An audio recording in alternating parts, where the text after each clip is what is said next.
이놈나니 처음이 가만히 시히야이 이놈나니 처가를 쇼라이 쇼다고 쓰이는 것도 특성이 야트라는 것들이 स्वामी साता छे बात माने हमरा बेसोजी इच्छामी को नियम सियाई मुसलमान इहां सुनी सोनो सोनो एम काम इच्छम कामराई यंकिन जियाव 템버가 템버 때이만 저 돌아가서 समाज में 들어가서 이거서 되니까 저기나 되는 순간 모바일만 두배잖아 하면 되잖아 무슨 참이 누구랑 참이고 무슨 연결이 시야이 뭐 이놈은 남이 이 차가랑 신디션 완전 신디션 이 청탄 연결이 시야이 뭐 남이 이 차가랑 신디션 완전 레이쇼 이 청탄 연결이 시야이 뭐 남이 까리고 하는 것을 뭐냐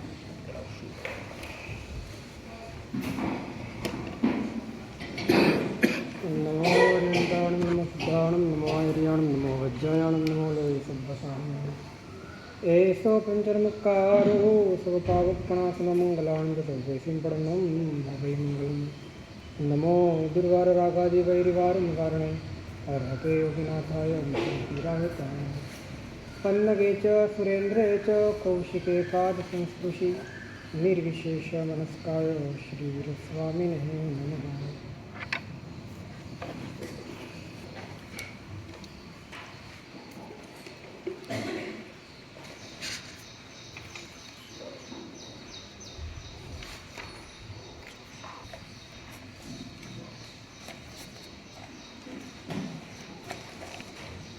જીવન 24 કલાક ચાલુ છે,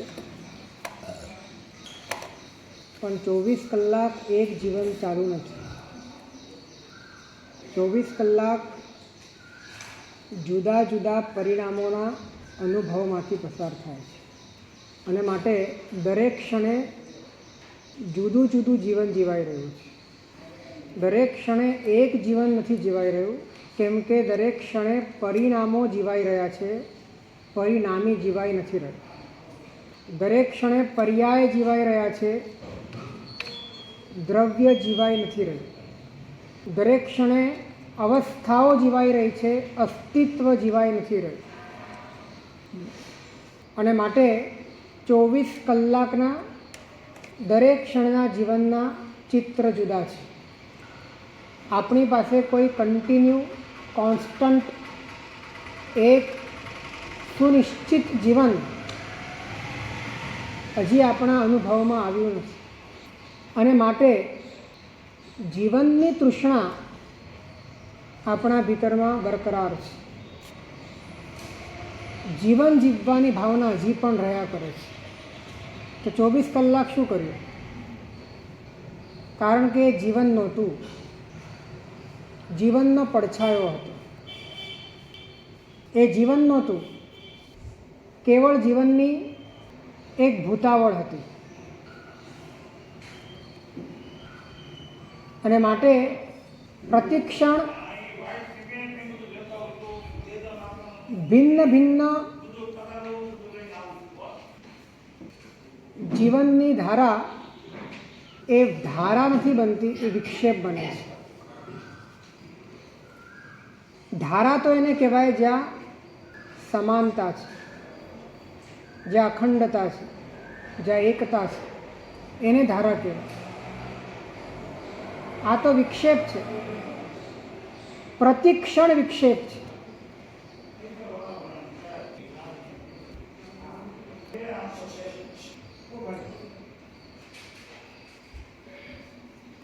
અને માટે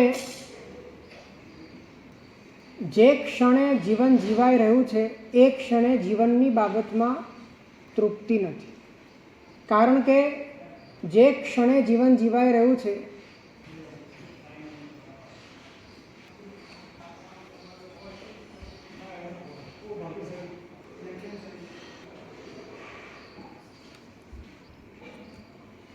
એ દરેક ક્ષણ બદલાઈ જનારા પરિબળોના આધારે જીવાઈ રહ્યું છે.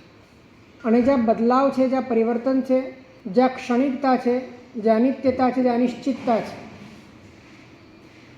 ત્યાં પૂર્ણ વિશ્રાંતિ શક્ય નથી, ત્યાં પૂર્ણ સમાવેશ શક્ય નથી, ત્યાં પૂર્ણપણે સમાઈ જવું પણ શક્ય નથી, અને ત્યાં જીવનનો આસ્વાદ પણ શક્ય નથી, માત્ર જીવનનો આભાસ શક્ય છે. અને એ આભાસ તૃષ્ણા પેદા કરે છે કે હજી મારે જીવન જીવવું છે. તો આ ક્ષણે તમારી પાસે જીવન ન હતું, એ તમારી આ ક્ષણની તૃષ્ણા સાબિત કરે છે કે તમે આ ક્ષણે જીવન જીવ્યા નથી, કેમ કે હજી પણ તમારે જીવન જીવવું છે. તૃષ્ણા ઊભી છે કારણ કે તમે જીવ્યા, જુદું જુદું જીવ્યા, એક ન જીવ્યા. તમે પરિણામને જીવ્યા, પરિણામીને ના જીવ્યા. અને માટે આપણી પાસે જીવનની કોઈ એક વ્યાખ્યા નથી. અનેક વ્યાખ્યાઓના સમુદાયને આપણે જીવન કહીએ છીએ. અનેક વાતોના, ઘટનાઓના, પરિચયોના, સ્મૃતિઓના સંગ્રહને આપણે જીવન કહીએ છીએ. આપણી પાસે જીવન નામની કોઈ એક વસ્તુ નથી, કારણ કે એકની હજી ખબર જ પડી નથી. તો જે જીવાય છે એ બધું જ જુદું જુદું જીવાઈ રહ્યું છે, અને જે જુદું જુદું છે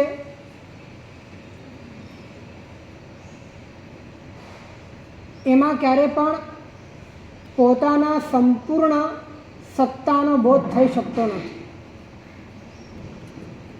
પરંતુ એ જુદા જુદામાં જે એક છે એમાં જ સત્તાનો બોધ થઈ શકે છે.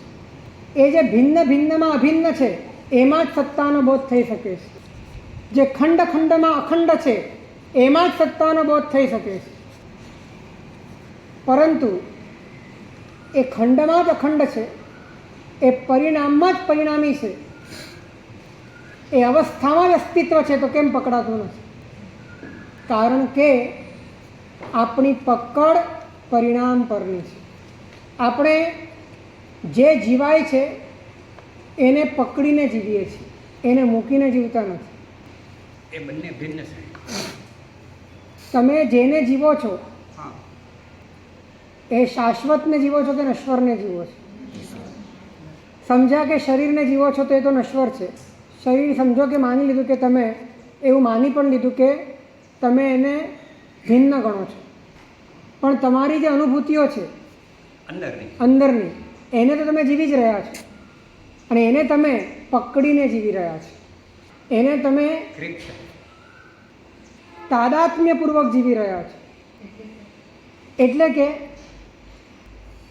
ત્યાં તમે સહજ નથી થઈ રહ્યા, ત્યાં તમે દ્રષ્ટા નથી થઈ રહ્યા, ત્યાં તમે જ્ઞાતા નથી થઈ રહ્યા, ત્યાં તમે નિરભિપ્રાય નથી થઈ રહ્યા. ત્યાં જે લાગણીઓ છે કે જે અંદરની અનુભૂતિઓ છે એના આવેશમાં, એની એકતામાં, એના તાદાત્મ્યમાં સંપૂર્ણપણે તમે જોડાઈ ગયા છો. અને માટે એ અંદરના જે પરિણામ છે એ પરિણામોને પકડી પકડીને તમે જીવો છો, એને મુક્તપણે જીવી શકતા નથી. એનાથી જોડાઈને જીવો છો, એનાથી છૂટા થઈને જીવતા નથી.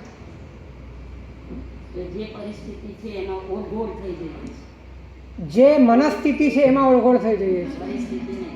પરિસ્થિતિ તો બહુ દૂરની ઘટના છે, જે બહારની વાત છે. હું કહું છું મનસ્થિતિમાં ઓળઘોળ થઈ જઈએ છીએ.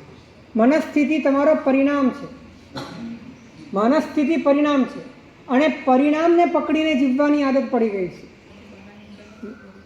તો જે જીવાય છે એને પકડીને રાખવાથી ક્યારે પણ જીવનની અનુભૂતિ નહીં થાય, જીવનના આભાસની અનુભૂતિ થશે. જીવનાભાસ.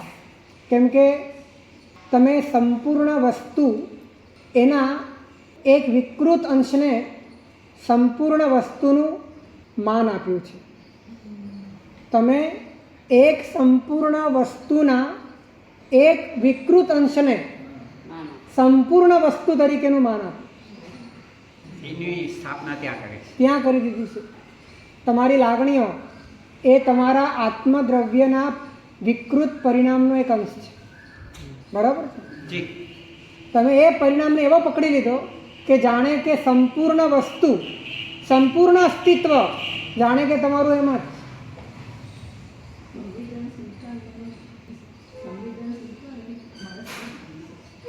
સંવેદનશીલતા એનો અર્થ તમે લાગણી કરો છો. સંવેદનનો અર્થ જ્ઞાન નથી કરતા. સંવેદનનો અર્થ તમે લાગણી કરો છો. તો લાગણી એ આત્માનો સ્વભાવ નથી, જ્ઞાન આત્માનો સ્વભાવ છે. અને લાગણી એ આત્માનો વિકાર છે. લાગણી એ આત્માનો વિકાર છે. હા, બધી લાગણીઓનો સમાવેશ રાગદ્વેષમાં થાય છે. બધી જ લાગણીઓનો સમાવેશ રાગ અને દ્વેષમાં થઈ જાય છે. કેમ કે તમારી એક પણ લાગણી એવી નથી કે જે લાગણી રાગ અને દ્વેષ સિવાયની કોઈ પ્રકારની જુદા પ્રકારની અનુભૂતિ હોય. એ કાં તો રાગાત્મક છે, કાં તો દ્વેષાત્મક છે. લાગણી શબ્દથી કોઈ એ વસ્તુ મહાન બની જતી નથી, પ્રશસ્ત બની જતી નથી. એ લાગણી એ રાગ દ્વેષનું જ સ્વરૂપ છે.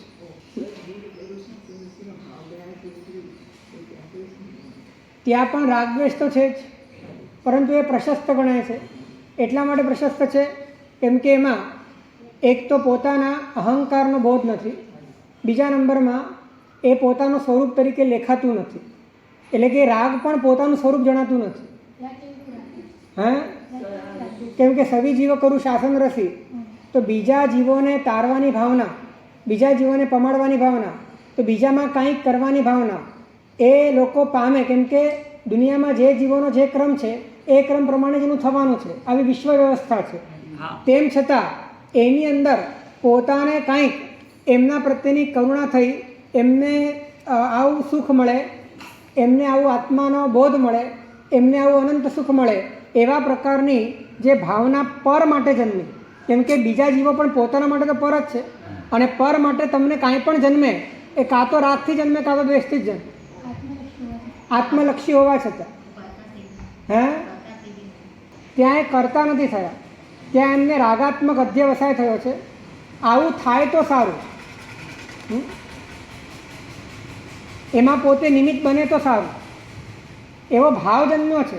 પણ એ વખતે પણ એ રાગ પણ સ્વરૂપ તરીકે પોતાને હેય લાગે છે.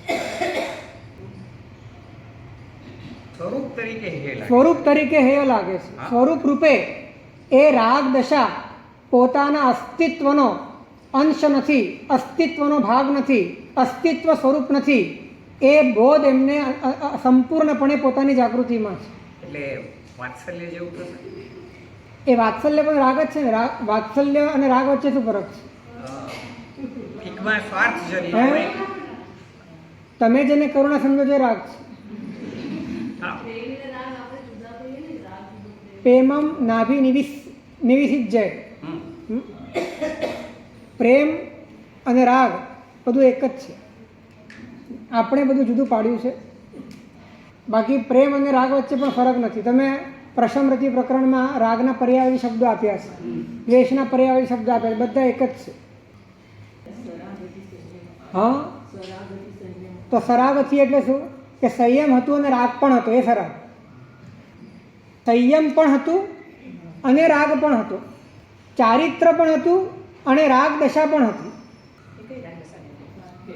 પ્રશસ્ત રાગ દશા, પ્રશસ્ત રાગ દશા લો કે અપ્રશસ્ત રાગ દશા લો, પરંતુ વિતરાગ સંયમ અને સરાગ સંયમનો ફરક એ છે કે રાગથી સંયમ એમ નહીં લેવાનું, પણ સંયમ હતું અને રાગ પણ હતો એવું લેવાનું. સરાગ એટલે કે રાગ સહિતનું સંયમ. એટલે કે ઉદયના કારણે રાગ આવતો હતો, પરંતુ એ રાગમાં ભળતા નહોતા. કેમ કે સંયમમાં હતા. રાગમાં નહોતા ભળતા કારણ કે સંયમમાં હતા. પણ સંયમમાં હોવા છતાં રાગ હતો, કેમ કે ઉદય ચાલુ હતો. એટલા માટે એને સરાગ સંયમ કહેવાય છે. ખ્યાલ આવ્યો કે નહીં? સ્વને છોડીને પર માટેની જે પણ ફિલિંગ થાય, સ્વીકારાત્મક કે નકારાત્મક, એ બધી લાગણી, એ બધી જ લાગણી. પરંતુ એ લાગણીઓના સ્તર એ મિથ્યાત્વીના અત્યંત અશુદ્ધ છે, માર્ગાનુસારીના શુભ બને છે, સમ્યક દ્રષ્ટિના પ્રશસ્ત બને છે, દેશવીરતી ને સર્વવીરતીના અત્યંત શુભ અને શુદ્ધ અને પ્રશસ્ત બને છે. પરંતુ એ છે તો એમાં સ્વાર્થની ગંધ નથી હોતી, પણ પર માટેનું કાંઈ પણ તમારા ભીતરમાં ઉઠે છે, પર માટેનું, તે વિના રાગદ્વેષ ઉઠતું નથી. અને માટે જ સાતમા ગુંઠાણે કોઈ લબ્ધિ ફોરવાતી નથી, કેમ કે લબ્ધિ પર માટે ફોરવાય છે, લબ્ધિ કાર્ય સ્વ માટે ફોરવાતી નથી. અને લબ્ધિ ફોરવવા માટે રાગદ્વેષની તીવ્રતા જોઈએ છે, રાગદ્વેષની થોડી ઘનતા જોઈએ છે. અને અપ્રમત્ત ગુંઠાણામાં એવી સ્થિતિ હોતી નથી, માટે અપ્રમત્ત ગુંઠાણે કોઈ લબ્ધિ ફોરવાતી નથી. લબ્ધિ ફોરવા માટે છઠ્ઠે ગુંઠાણે કેમ આવવું પડે છે? સરાગથી સંયમ આચરી, તો ત્યાં રાગ હતો અને સંયમ પણ હતો. આપણે એવો અર્થ કરીએ છીએ કે સંયમ પ્રત્યે રાગ હતો, મોટા ભાગે એવો અર્થ કરીએ છીએ કે સંયમ પ્રત્યેનો રાગ હતો એટલે સરાગ સંયમ. એમ નહીં, એમને પોતાના આત્મામાં સ્થિરતારૂપ ચારિત્ર હતું, તે રૂપ સંયમ હતું, અને જે રાગ દશા હતી એને પણ પોતે હે માનતા હતા. પરંતુ એ રાગ દશા હજી ગઈ નથી, કેમ કે ઉદય ચાલુ છે, ત્યાં આયુષ્ય પૂરું થઈ ગયું. તો અધ્યવસાયોના કારણે આયુષ્ય એમને દેવતાનું બાંધ્યું, તો વચમાં એક દેવનો ભાવ કરી, એ રીતેનો અર્થ લેવો જોઈએ.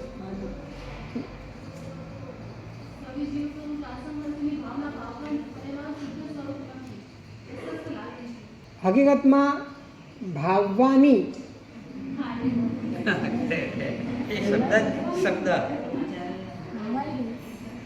એ તો સહજ પરિણામ છે, એ પરાર્થ રસિકતામાંથી પેદા થયેલી સ્વાભાવિક ભાવના છે.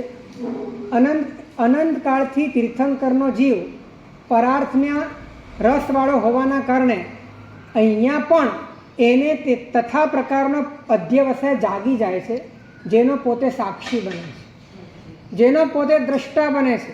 અને તથા પ્રકારના અધ્યવસાયોના કારણે બંધ થાય છે, તે તીર્થંકર નામકર્મનો બંધ થાય છે. પરંતુ એ બંધ થતી વખતે જે ભાવથી બંધ થાય છે એ ભાવના કરતા બનતા નથી, એમ મારે કહેવું છે. એટલે ત્યાં જ્યારે પરાર્થતા ઊભી થાય છે ત્યારે એકલો પોતાનો આત્મા સ્પષ્ટપણે એટલે પરાર્થતા ઊભી થાય ત્યારે પણ પરમાર્થ છૂટતો નથી. હા, એટલે એ એમનામ ઊભું જ હોય છે. અને પરમાર્થથી એ પરાર્થને પણ પોતે દ્રશ્ય તરીકે જોઈ શકે એટલી પરમાર્થની ઘનિષ્ઠતા હોય છે. અને માટે જ એટલું વિશુદ્ધ પુણ્ય બંધાય છે કે જે વિશુદ્ધ પુણ્ય પરમાર્થની સંપૂર્ણ પ્રાપ્તિ પછી જ ઉદયમાં આવે.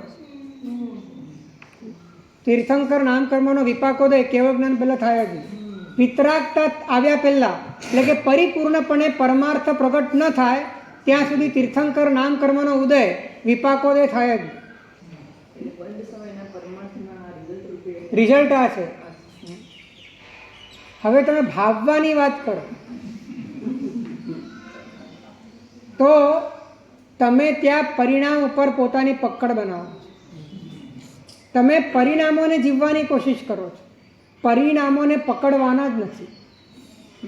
હા, તમને જરૂર પડે અને તથા પ્રકારના પરિણામો તમે લઈ આવો અને તમે એનાથી અશુભ પરિણામોને ટાળો તે જુદી વાત, પણ પરિણામોનો યુઝ કરવાનો છે, પરિણામોને પકડીને જીવવાનું નથી. હા, સંકિત દ્રષ્ટિમાં પરિણામો તો હોય, પરિણામ વગરનો દુનિયામાં કોઈ જીવ ના હોય. સિદ્ધમાં પણ પરિણામ હોય, પરિણામ કેવા હોય? શુદ્ધ પરિણામ. હે, રાગને પણ હે માને છે. અને રાગ પોતાની રુચિથી નથી કરતો, ઉદયથી કરે છે. અને હકીકતમાં કરતો નથી પણ થાય છે. અને જે થાય છે એને પોતે પોતાના મૂળ સ્વરૂપની અનુભૂતિ હોવાના કારણે પોતાના સ્વરૂપ તરીકે જોતો નથી, એને માત્ર એક દ્રશ્ય તરીકે જોઈ શકે, એને પોતાની મલિનતા તરીકે જોઈ શકે એટલી શુદ્ધતા સમ્યક દ્રષ્ટિના ભીતરમાં કાયમ હોય.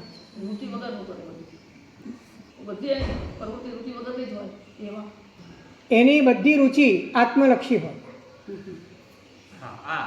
એની બધી જ રુચિ આત્મલક્ષી હોય. બધી પ્રવૃત્તિ રુચિ વગરને એવું નથી કેવું, પણ એની બધી રુચિ આત્મલક્ષી હોય. એટલે એની તમામ પ્રવૃત્તિમાં રુચિ હોય, પણ એ તમામ એ રુચિ એ આત્મલક્ષી હોય. તો પરિણામોને જીવવાની પકડ પરિણામોને પકડીને જીવવાની આદત એ તમને તમારા જીવનના અખંડ પ્રવાહથી દૂર કરે છે. જે જીવાય છે એને પકડ્યા વિના જોવાથી જીવનની અનુભૂતિના દ્વાર ખુલે છે. જે અત્યારે જીવાઈ રહ્યું છે, દરેક ક્ષણે તમે જીવી તો રહ્યા છો. તમે પરિસ્થિતિને નથી જીવી રહ્યા, મનસ્થિતિને જ જીવી રહ્યા છો. પરિસ્થિતિને કોઈ જીવી શકતું જ નથી, મનસ્થિતિને જ જીવાય છે. તમારા જીવનનો વિષય પરિસ્થિતિ નથી હોતી, મનસ્થિતિ હોય છે. હવે જે જીવાય છે, અગર એને પકડ્યા વિના જુઓ, એમાં જોડાયા વિના એને જુઓ, એમાં ઘૂસ્યા વગર, એમાં પ્રવેશ્યા વિના એને રહેવા દો, એને થવા દો, એને જવા દો, તો જીવનની અનુભૂતિના દ્વાર ખુલે છે. એટલે તમારે પરિણામોને બંધ નથી કરવાના, પરિણામોને પકડવાની આદત છોડવાની છે. તમારે પરિણામોમાં કોઈ હસ્તક્ષેપ નથી કરવાનો, પરંતુ પરિણામોમાં જોડાઈ જવાની જે નાદાનિયત છે એને તમારે છોડવાની છે. તો ઓટોમેટિક પરિણામોમાં વ્યાપ્ત એવો અદૃશ્ય પરિણામી, દ્રષ્ટા પરિણામી, જ્ઞાતા પરિણામી, સાક્ષી પરિણામી એ અચાનક અનુભવમાં આવે.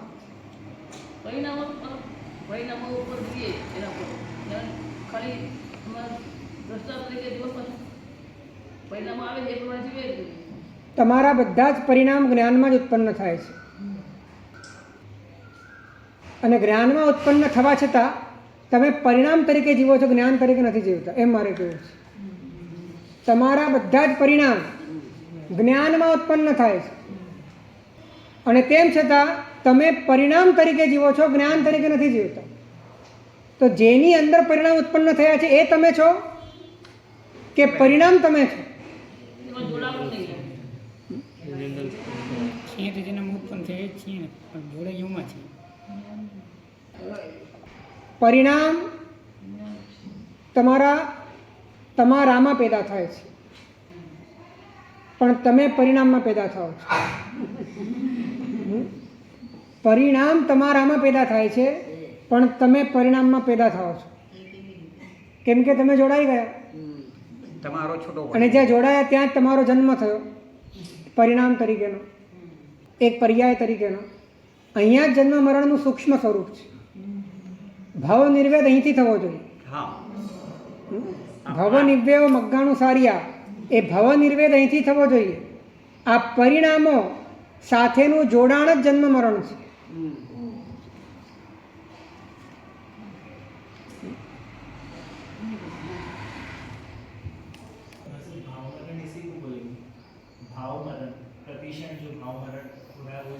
इसी को बोलते प्रतिक्षण जन्मते तो प्रतिक्षण मरना पड़ेगा. प्रतिक्षण जन्मता नहीं, प्रतिक्षण मरવું પણ નહીં પડે. प्रतिक्षण જોડાશો તો प्रतिक्षण જન્મવું પડશે, અને प्रतिक्षण ન જોડાવું હોય તો તમારે જ્ઞાન રૂપે જીવવું પડશે, પરિણામ રૂપે. સ્વભાવ રૂપે જીવવું પડશે, વિભાવ રૂપે.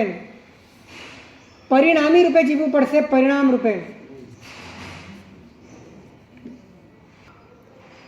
બહુ જ સૂક્ષ્મ ભેદરેખા, અને છતાં બહુ જ મહત્ પરિણામ. પરિણામને જીવો સંસાર, પરિણામીને જીવો મોક્ષ. અવસ્થાને જીવો સંસાર, અસ્તિત્વને જીવો મોક્ષ. બધું ત્યાંનું ત્યાં જ છે, એક દોરાનો ફેરફાર નથી. કોઈ ક્ષેત્ર બદલાતું નથી, કાળ બદલાતો નથી, દ્રવ્ય બદલાતું નથી, એનું એ જ બધું. બધું જ એનું એ છે. ફક્ત દ્રષ્ટિ બદલાય છે.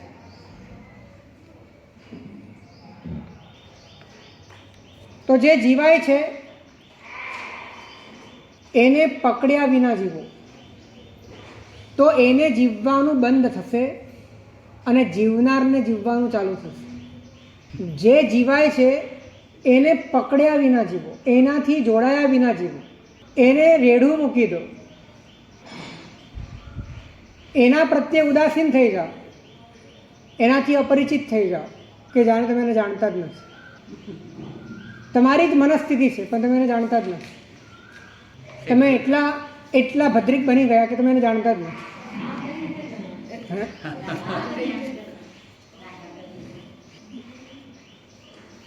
અંતર જગતના પ્રવાસોના દાખલા નથી હોતા. અનુભવ દુષ્કાળ અને કઢીનો ભેદ ન સમજે એવું દાખલા નથી હોતા. કઢીમાં રહેલી છાશનો ભેદ ન સમજે એવું. કઢીમાં રહેલી છાશનો ભેદ ન સમજાય એવી આ વાત છે. તો જ્યાં તમે જીવી રહ્યા છો ત્યાં જ તમારો જીવનદાતા છે, અને જીવનદાતા છે માટે તમે ક્ષણ ક્ષણ માટે પણ જીવી શકો છો. તમે જે ક્ષણ ક્ષણ માટે પણ જીવી શકો છો એનું કારણ પણ જીવનદાતા છે. પણ તમે જીવનદાતા નથી જીવી રહ્યા. જીવનદાતાના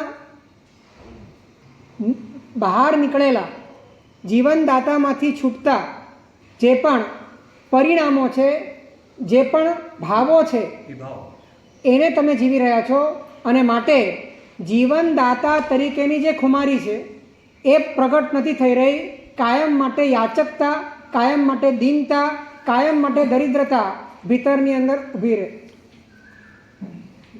ભિખારી તો મન છે એને જ જીવી રહ્યા છીએ.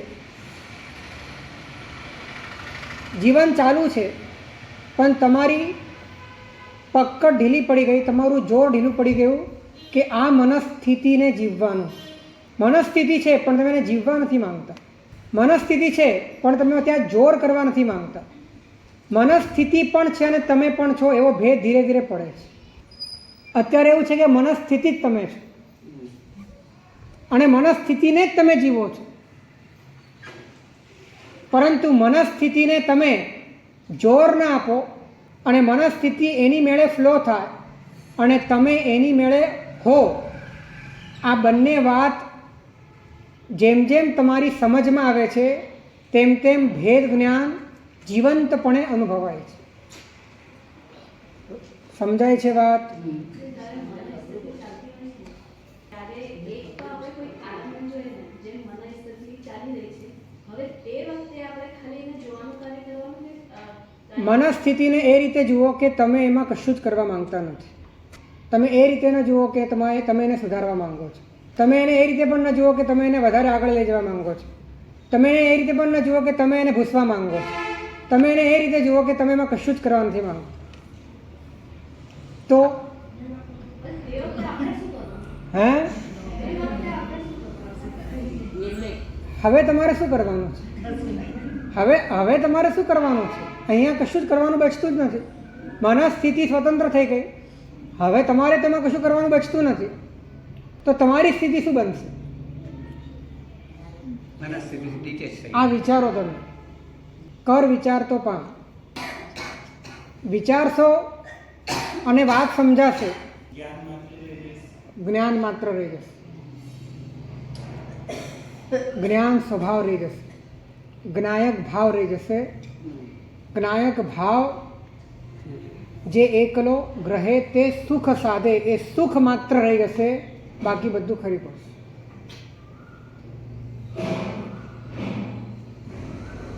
પણ આપણી આદત છે કે મનસ્થિતિમાં ઢાપણનો ડોયો હલાવ્યા જ કરો. મનસ્થિતિમાં સુધારા વધારા કરતા જ રહેવા. મનસ્થિતિને સતત ડ્રાઇવિંગ ફોર્સ આપીને એને કોઈક ને કોઈક જગ્યાએ લઈ જ જવાનું. જ્યારે તમારું જ આટલું બધું યોગદાન હોય, જ્યારે તમારી જ આટલી બધી શક્તિઓ એમાં વપરાતી હોય, તો મનની શક્તિ, પર્યાયોની શક્તિ, પરિણામોની શક્તિ, પરિણામના જોડાણની શક્તિ તો વધવાની જ છે. મનસ્થિતિ મૃત પ્રાય થવી જોઈએ. એ કરવા માટે આપણે પ્રેક્ટિસમાં આજુબાજુ જે સૂચવું ધ્યાન ના આપવું, તો એનામાં કોન્સન્ટ્રેટ ના કરવું. જો તમે ધ્યાન આપો છો એ તો મનસ્થિતિ છે. તમે ક્યાંક ધ્યાન આપો છો એ તમારી મનસ્થિતિ છે. તમે કોઈ વિચાર કરો છો એ તમારી મનસ્થિતિ છે. તમે લાગણી રાખો છો તમારી મનસ્થિતિ છે. આ બધું જ મનસ્થિતિ છે. હવે તમે ફરી તમે એમાં જ અટવાશો કે હું આમ કરું ને આમ ન કરું, તો પાછી તમે એ જ ગડબડ કરો છો કે તમે મનસ્થિતિને જ વધારે પ્રમોટ કરો છો, તમે એની સાથે જ વધારે જોડાઓ છો. તમે મનસ્થિતિની સાથે એવો વ્યવહાર કરો, સાવકો વ્યવહાર, પરાયો વ્યવહાર એ છે અને તમે કશું જ નથી કરવા માંગતા. તમે સઘન ચૂપ થઈ જાઓ છો, તમે નિતાંત મૌન થઈ જાઓ છો. જો કે તમારી મનસ્થિતિ બિલકુલ શોર બકોર કરી રહી છે, પણ તમે એને લઈને સાવકો વ્યવહાર કરો છો, તમે નિતાંત ચૂપ છો. તો તમારા જોડાણના કારણે મનસ્થિતિને જીવવાની જે ધારા ચાલતી હતી, તમે જોડાઈ જતા હતા, તમે સુધારવા જતા હતા, તમે કંઈક બગાડવા પણ જતા હતા, તમે ફરી ફરી રિપીટ પણ કરતા હતા, તમે ફરી ફરી યાદ કરતા હતા, તમારી સાયકલ ચાલતી હતી, બધું સ્ટોપ થઈ. તમે કાંઈ જ નથી કરવા માંગતા. મનસ્થિતિ આગળ વધે તો તમને કોઈ નુકસાન નથી, એ અટકી જાય તો પણ તમને કોઈ લેવા દેવા નથી, એ સુધરી જાય તો તમને હરખ નથી, અને બગડી જાય તો તમને શોખ નથી. હા, એ આપણે ક્યારે કરીએ છીએ? જોડાઈએ છીએ ત્યારે જ ને. જ્યારે જોડાતા જ નથી, કેમ કે જોડાણ જ એટલું ઘનિષ્ઠ છે કે ડિફરન્સ ખબર જ નહીં પડે. જોડાણ જ એટલું બધું તીવ્ર છે. જોડાઈએ તોય ચાલે, ન પડે તોય ચાલે. જોડાઈએ તો છીએ જ.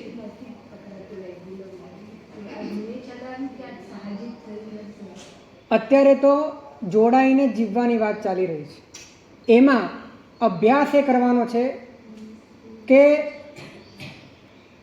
તમે મનસ્થિતિને જે તમે જીવી રહ્યા છો એને તમે કેટલું મૂકી શકો છો, એને તમે કેટલું ગૌણ કરી શકો છો, એને તમે તટસ્થતાથી કેટલું નિગ્લેક્ટ કરી શકો છો. આ તમારી પ્રેક્ટિસ, એને તમે કેટલું વ્યર્થ માની શકો છો, કેટલું નિરર્થક સમજી શકો છો, કેટલું તમે એને અસાર સમજી શકો છો. અને એના માધ્યમે તમે એમાં એન્ટર થવા નથી માંગતા, ઇન્વોલ્વ થવા નથી માંગતા, તમે ચૂપ રહેવા માંગો છો, તમે એમાં હાથ ખરડવા જ નથી માંગતા. તમને ખબર છે આ ગટર છે અને આ ગટર સ્વયં સંચાલિત છે, આને આપણા રોકવાથી આપણે બગડી જઈશું, એના કરતાં આપણે આમાં જોડાવું જ નથી તો ઓટોમેટિક સુકાઈ જાય છે ગટર. આ રીતે પોતે પોતાના મનને, પોતાની મનસ્થિતિને ઉપેક્ષિત કરી શકે બહુ અઘરું છે, છતાં બહુ સહેલું છે. હે, હા, મનનો ઉપયોગ પણ કરવાનો છે અને મનથી મુક્ત પણ થવાનું છે. મનને વાપરવાનું પણ છે અને મનની પહેલે પાર પણ જવાનું છે. મનનો યુઝ પણ કરવાનો છે અને મન યુઝલેસ છે એવું પણ સમજવાનું છે. જ્યારે તમે અશુભની ધારામાં છો ત્યારે તમારે મનનો યુઝ કરવાનો છે. જ્યારે તમે સાધનાના સ્વાંગમાં છો ત્યારે તમારે મનને યુઝલેસ સમજવાનું છે. ક્યારે તમારે કઈ ભૂમિકા અદા કરવાની એ તમને પોતાને ખ્યાલ આવવો જોઈએ. અને ખ્યાલ ક્યારે આવે કે જ્યારે તમે સ્વસ્થ નથી અને સમાઈ જવાની ધારામાં જઈ શકતા નથી, પણ જવું છે તમારે, અશુભમાં ખેંચાઈ ગયા છો, ત્યારે તમારે મનનો ઉપયોગ કરીને શુભમાં આવી જવાનું છે. હા, ગરજ સરી એટલે વૈદ્ય. એ સંસારમાં નિયમ લાગુ પાડીએ છીએ પણ મન સાથે લાગુ પાડતા નથી. મનનો ઉપયોગ કર્યો અને સ્વસ્થતા આવી ગઈ, હવે મન યુઝલેસ છે એ વાત જો નહીં સમજો તો મનનો સ્વભાવ છે ફરી તમને ત્યાં લઈ જશે.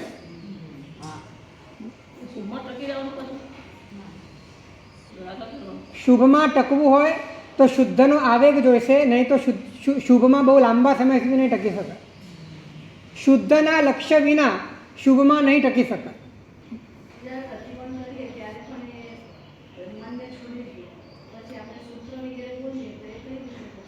એ બધો જ મનનો યુઝ છે. સૂત્ર બોલવા, અર્થનું ચિંતન કરવું એ મનનો યુઝ છે. અને યુઝ કરતાં કરતાં જ મન યુઝલેસ છે એ સમજવાનું છે. અને કેમ કે સૂત્રો પણ છેલ્લે અપ્પાણમ બોસીરામી સુધી જ લઈ જાય છે. એ સૂત્રોની પણ દિશા એ છેલ્લે તમને પહેલે પારની દિશા બતાડે છે. એટલે આજ તો વ્યવહાર અને નિશ્ચયનું કોમ્બિનેશન છે. યુઝ કરવો એ વ્યવહાર છે, યુઝલેસ માનવો એ નિશ્ચય છે. અને આ રીતે જો તમે મનને યુઝલેસ નહીં માનો તો કાયમ ઇન્દ્રિય અને મનની ચુંગાલમાં ફસાયેલા રહેશો.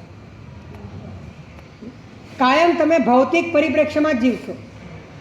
કાયમ તમે વિષયોના સાપેક્ષતાથી જીવશો.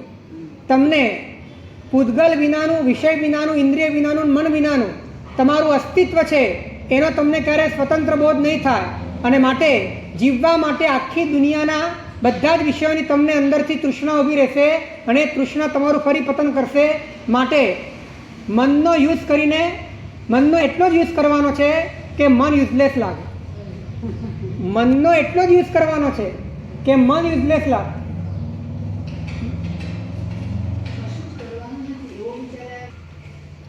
તમે કશું ન કરવા માટે સમર્થ થાવ પછી આ વિચાર કરવો જોઈએ. તમે કશું ન કરવા માટે સમર્થ થઈ જાઓ, એટલી તટસ્થતા, એટલી પ્રયોજન શૂન્યતા, એટલી સંબંધહીનતા ભીતરમાં લાવો, પછી તમને આ વાત અંદરથી સમજાશે કે કશું નથી કરવાનું એ વાત કરવાની વાત નથી. કશું નહીં કરવું એ વાત કરવાની વાત નથી, એ હોવાની વાત છે. એ વાત ઉપસ્થિતિની વાત છે. એ કોઈ ક્રિયાની વાત નથી, એ અસ્તિત્વની વાત છે. આ વાત અંદરથી સમજાય છે. પણ એ માટે કશું ન કરવાની ભૂમિકા ઉપર આવવું પડશે. અને એ માટે મનનો ઉપયોગ આ જ ઉપયોગ છે. આના સિવાય મનનો ઉપયોગ બધો જ ઉપયોગ ખોટો ઉપયોગ છે. આ જ સાચો ઉપયોગ છે કે જે મન તમને મનની પહેલે પાર લઈ જવા માટે કામ લાગે. મન બુદ્ધિમાં જ રહેવાય તો પછી યાદ દઈએ જ નહીં, વિચાર આવી જ જાય પછી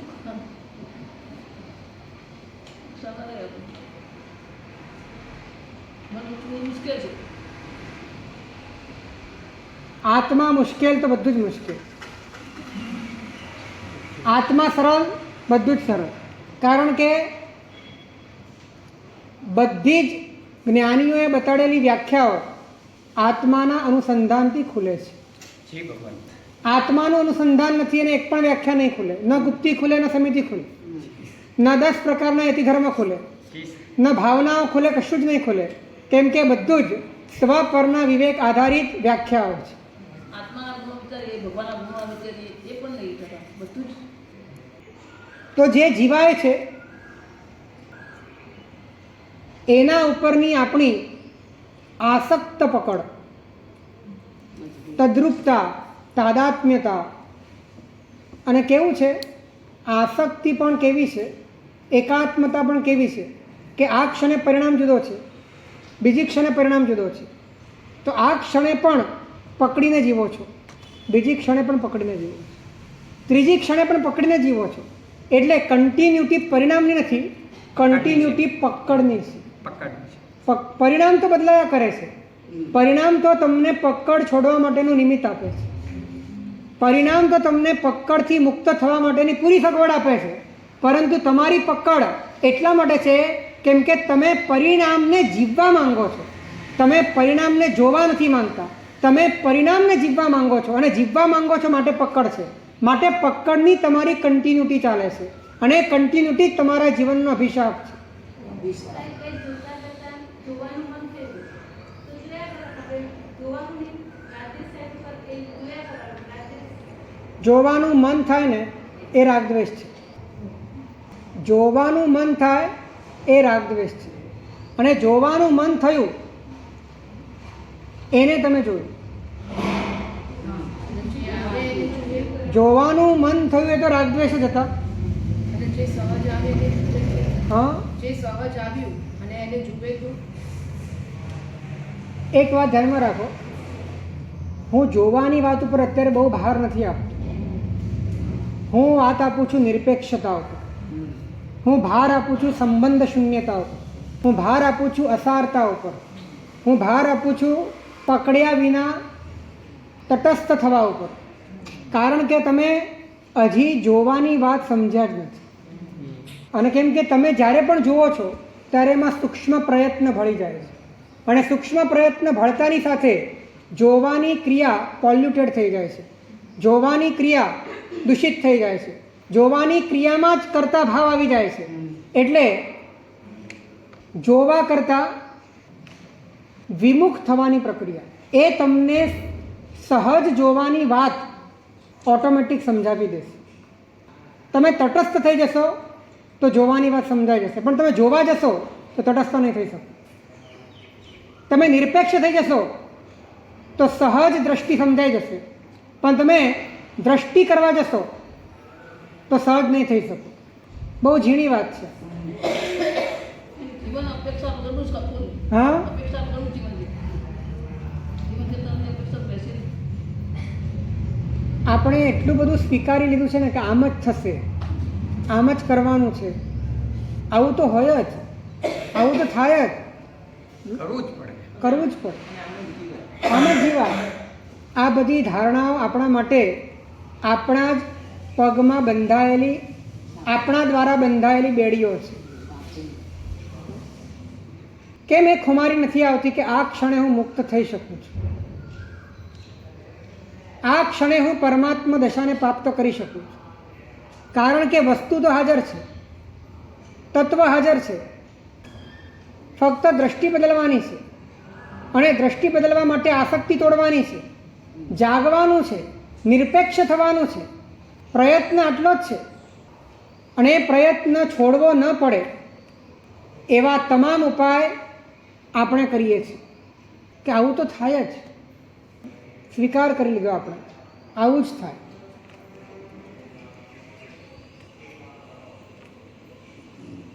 આવું ન થઈ શકે એવા અનંત દ્રષ્ટાંત છે.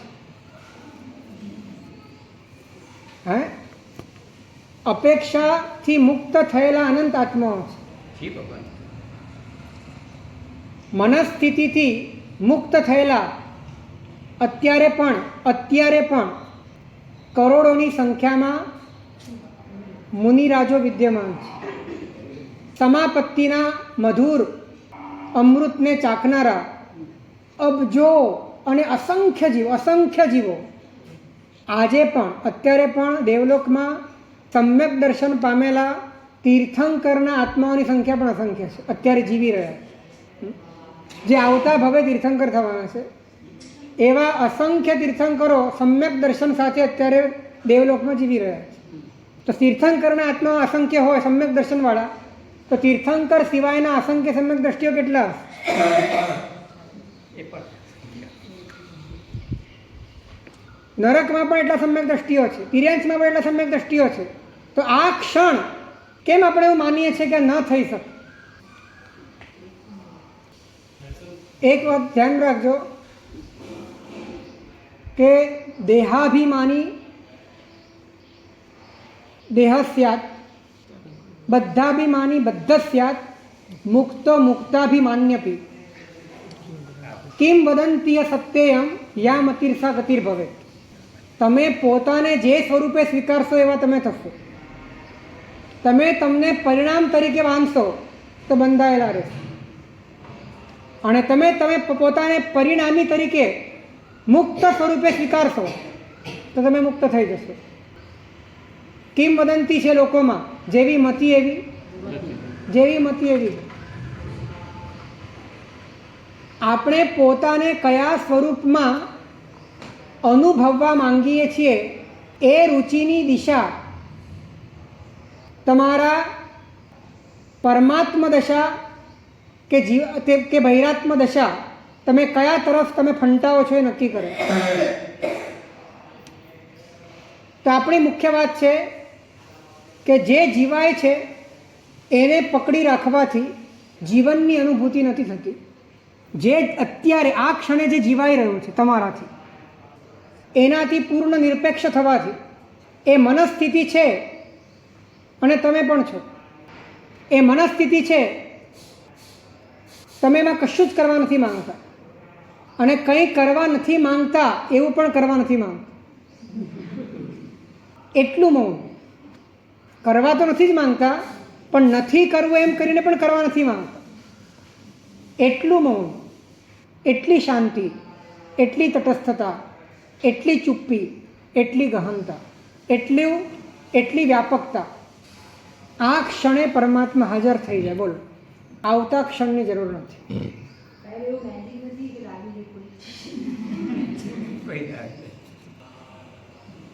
તો પછી સવિ જીવ કરું શાસન રસી, આ ભાવનાનો હોત વાસ્તવિકતા હોત. જો કોઈ લાવી શકત, જો કોઈ લાવી શકત તો એ વાસ્તવિકતા હોત.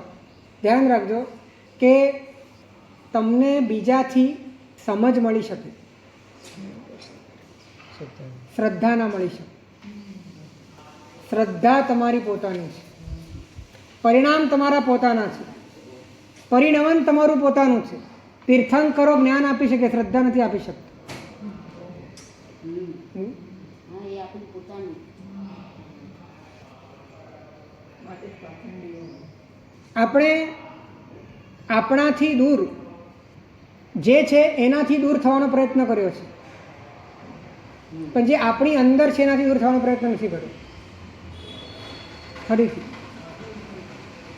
પરિસ્થિતિ છે ને આપણાથી દૂર છે અને મનસ્થિતિ આપણી અંદર છે. તો પરિસ્થિતિથી દૂર થવાનો પ્રયત્ન કર્યો છે, પણ મનસ્થિતિ દૂર થવાનો પ્રયત્ન ક્યારે નથી કર્યો. પરિસ્થિતિઓથી આપણે કદાચ મોઢું ફેરવ્યું છે, પણ મનસ્થિતિથી ક્યારે પણ મોઢું ફેરવ્યું નથી. પરિસ્થિતિઓની સામે ચૂપ થયા છીએ, મનસ્થિતિ સામે ક્યારેય ચૂપ થયા નથી. આખો પુરુષાર્થ જ અહીંયા કરવાનો છે. હે, ચૂપ થવું એટલે શું કરવું? હું તમને એમ પૂછું કે તમે જ્યારે કોઈકની સામે ચૂપ થાવ ત્યારે શું કરો છો?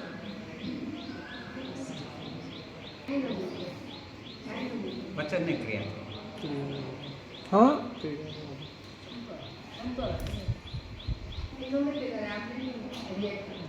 એક વાત કહું તમને કે તમે આ ચૂપ છે ને એને સમજવું બહુ અદ્ભુત વાત છે, બહુ જ અદ્ભુત વાત છે.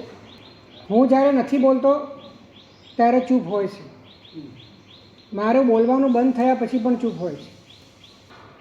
તો જ્યારે હું બોલું છું ત્યારે ચૂપ હોય છે કે નથી હોતું? હોય છે. હોય છે. એ વખતે પણ ચૂપ તો હોય છે, પણ મારું ધ્યાન શબ્દ ઉપર છે, માટે મને ચૂપ સંભળાતી નથી. બાકી શબ્દો બંધ થઈ ગયા તો ચૂપ ક્યાંથી આવી ગઈ? હતી જ. હા, હતી જ, પણ એ ચૂપ શબ્દો ઉપર ધ્યાન જવાના કારણે તમને સમજાતી નહોતી.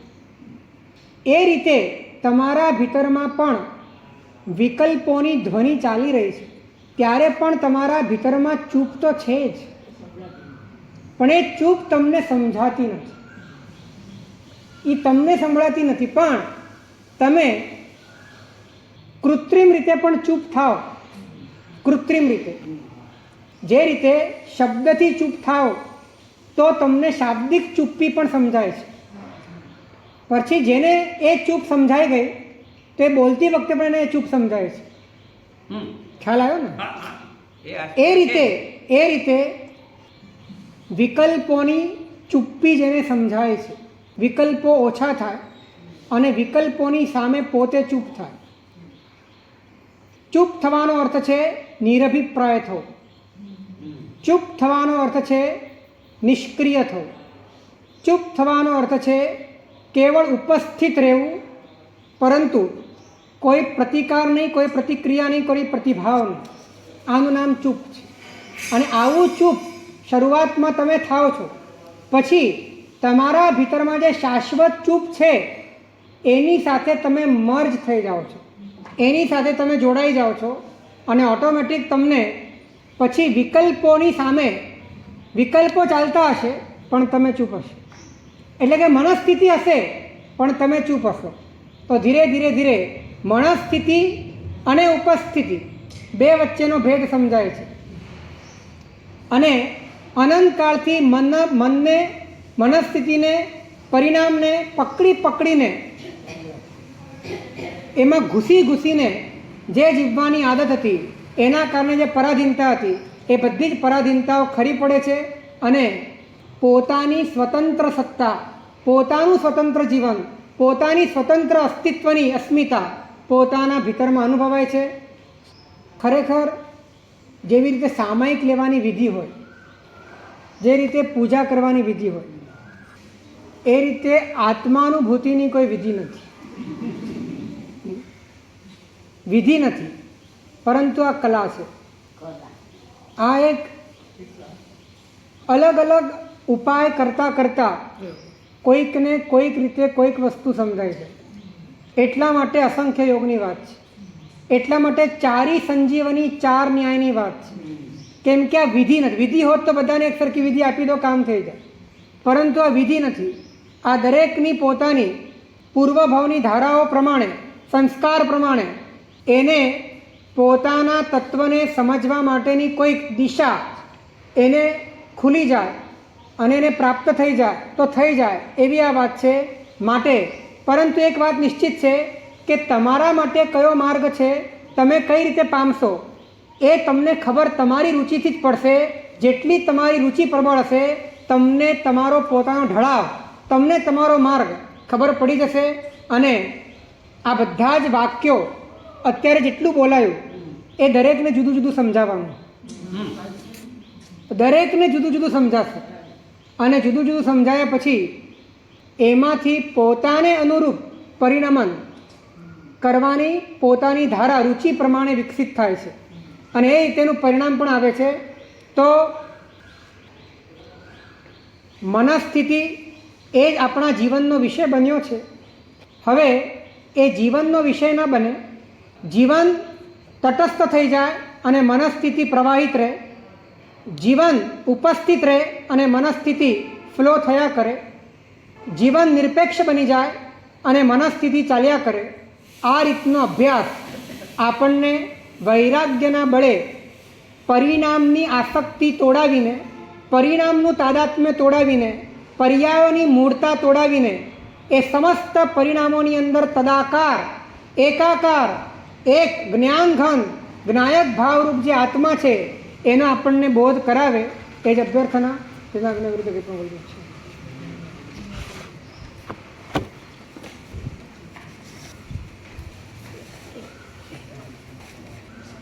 Chami siai matnani chami masna yudanga sihiyai matnani इच्छकार शरीर सूरज पसीना शिक्षयज्ञा प्रणयोजि स्वामी साताति छामी कमासमनो नियम सियाई मतनंदानि इच्छाकरण शनि शब्द प्रभुक्ष विवेंत्रराय मुखामिं इच्छम खाम मिराई जंकिंची अपतिम प्रपतिम भक्ति पाणी उच्चार सलाचने समासनंतर सूर्यवासाय जंगी मज्जविना परिणाम समूहમાં બાયરમાં તુભે જણા અમ ન જાણવી ઉસમ ઈચ્છામી ગુણમ ઈચ્છામી કમાસમનો નિવ જાણ્યા શિહિયાની મતનંદાनि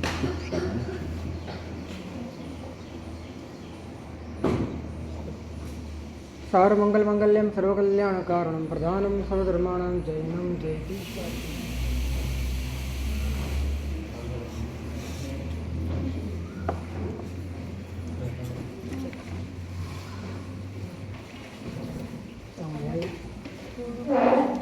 શું સમજાયું ખાસ?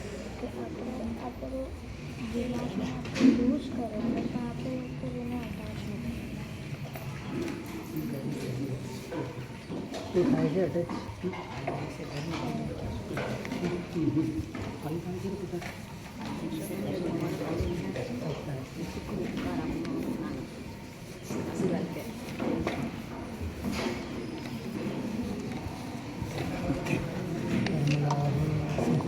એકદમ સરસ.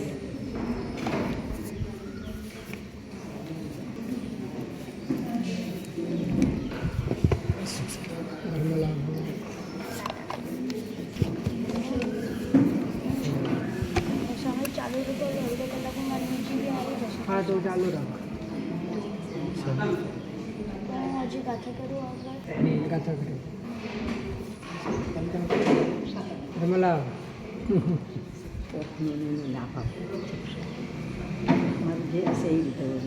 થઈ જશે બધું.